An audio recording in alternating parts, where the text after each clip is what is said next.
Per Pasqua Venezia registra come sempre il pienone, alberghi quasi esauriti, è occupato il 95% delle stanze, forte la presenza degli stranieri, soprattutto americani, spagnoli e francesi, più numerosi dell'anno scorso gli italiani che risentono meno della crisi.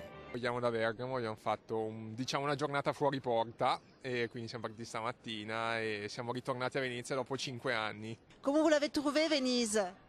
Bon, sur Google Maps. Muy bonita la ciudad. Gracias, bye. Località turistica di forte richiamo, soprattutto per tedeschi, austriaci e ospiti dell'Europa dell'Est, anche il lago di Garda. Qui si guarda alla prossima stagione con ottimismo, anche se la clientela italiana rappresenta il punto dolente.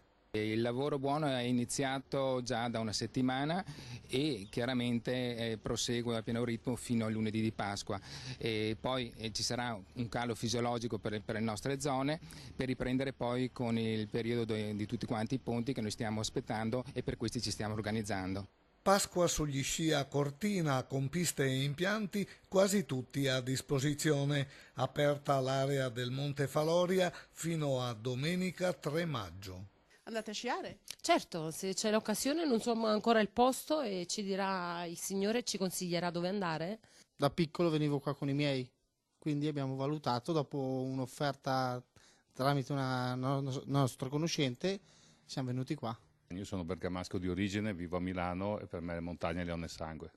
Appena può quindi scappa e le raggiunge? Sì, assolutamente, e poi le Dolomiti hanno un fascino particolare. Si scia anche sul Falzarego, sul Lagazzuoi e alle Cinque Torri. È una Pasqua molto fredda, una Pasqua che non presenta le migliori condizioni, ma il turismo deve abituarsi a questi mutamenti climatici e quindi dobbiamo adattare le offerte in modo più flessibile possibile.